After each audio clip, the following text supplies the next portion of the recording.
guys, I'm your host Olivia and you're listening to BCT, a Christian podcast that enables you guys to hear stories of people from all different backgrounds talking about their walk with Christ. Follow and subscribe so you never miss an episode. Today I'm joined by Julie Courtney. Hi Jules. Hi Liv. How are you? I'm okay, I think. Thank you. Good, I'm glad. So I'd love to know a bit about yourself, stuff you like, your interests. Okay, so I work in a solicitor's office, and when I'm not working, I love spending time with my friends, going, having a spa day, going for massages, love reading and love chocolate. Who doesn't? I like chocolate too. We can share, maybe. There's a picture, isn't there, of you and my mum with like a Dairy Milk or Galaxy, of course. Yes, it's Galaxy. yes. In one of our ladies' weekends away. Yes, we are known to share chocolate. Right, so talk about a bit about your childhood then. What did that look like? Okay, so I was an only child, not a spoiled brat, okay? Although some people wouldn't agree. But I was an only child, but grew up. When my mum and dad moved up to the estate that they lived on, there was quite a lot of young families, so never really felt alone. Had neighbours and they had a little girl, so we were very friendly. Before I went to school, she had me reading because she was about 2 years older than me. So, and just grew up. The neighbours used to go to church, so because they were going, I wanted to go. Up to that point, none of the family, my mum or dad hadn't gone. And then we just started going to church. So I was quite involved in the children's work, going, and then went on to the youth. So yeah, I spent quite a lot of time then in church as well. Amazing. So tell me about the time you accepted Jesus into your life. Right. Well, I've been thinking about this question because it's quite hard to pinpoint it. Okay. Because I'd always been brought up in church, I always knew the stories. I always knew that if you wanted to go to heaven, you had to be sorry for your sins and accept Jesus into your life. But I do remember at one point when I was about 11, the minister speaking on Acts and saying about heaven and hell. And I think that night I realised that I wasn't a Christian and that I was going to hell if I didn't accept Jesus in.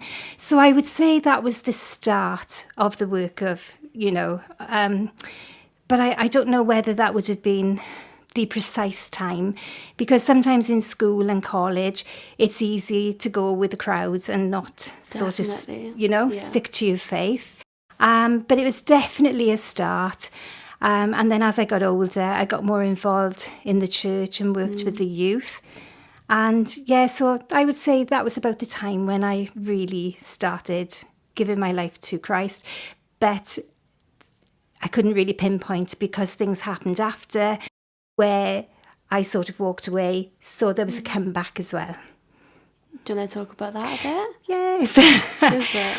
So when I was about 30, I think it was, I made some decisions which really meant that I left the church, stopped going to church. But even though I stopped going to church and I left sort of my hometown, I still had something deep inside which wouldn't let me go. So even though I'd say that for quite some time I stopped, there was something there. Well, I know what the something was. It was obviously God, but at the time.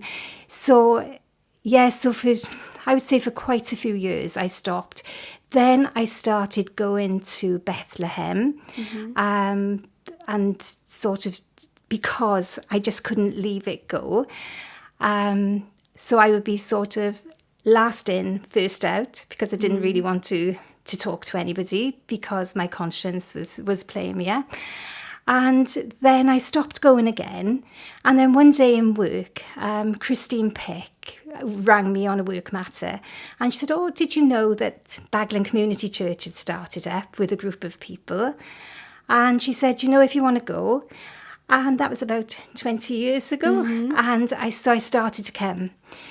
But I was still last in, first out, because I didn't really want to be involved. But then gradually, people came alongside me And then your mum and dad wanted me to go up and speak to them, and it was like, ooh. And then I used to come to a lot of the services, and then started house group. And I always remember we were doing the purpose-driven life. And then after one evening, your mum actually said, let's close in prayer. And she made a comment and she said, we're all Christians here. And those words sort of hit me, and it was like, sometimes it's easy to be a Christian on the outside, but what you like inside is a different thing.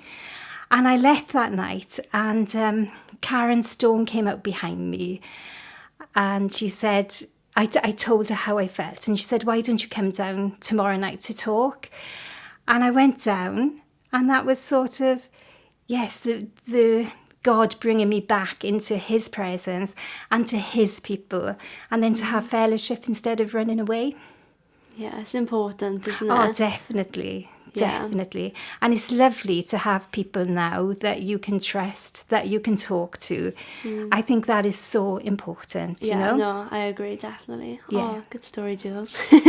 So how has welcoming Jesus into your life changed everything and made things, I guess, easier to cope with? If they have.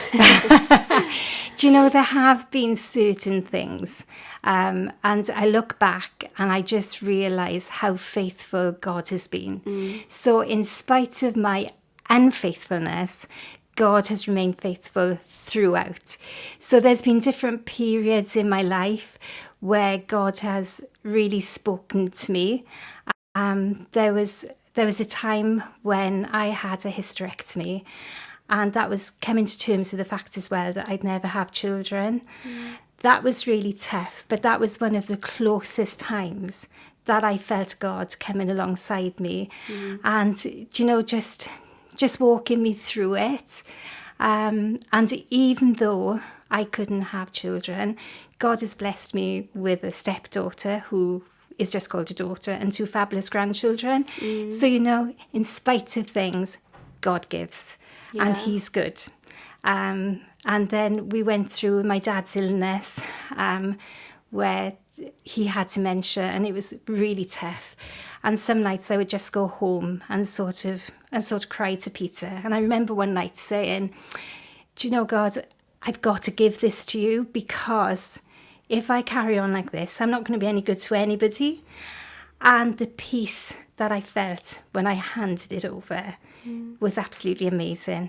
So, you know, I'm not saying it was easy, but that handing over to God and saying, I can't control it, God, but you can, and I've got to walk with you, was amazing. So yeah, God has been good in so many ways in spite of my unfaithfulness. Amazing. He's always good, isn't he? And he is, all the time. We may not see it, and we may not like how he's good, but yeah, he is good all the time. So you've talked a little bit about how you've served in the church, and you know, you were my teacher growing up. Well, I started teaching you when I was about 12, wasn't I?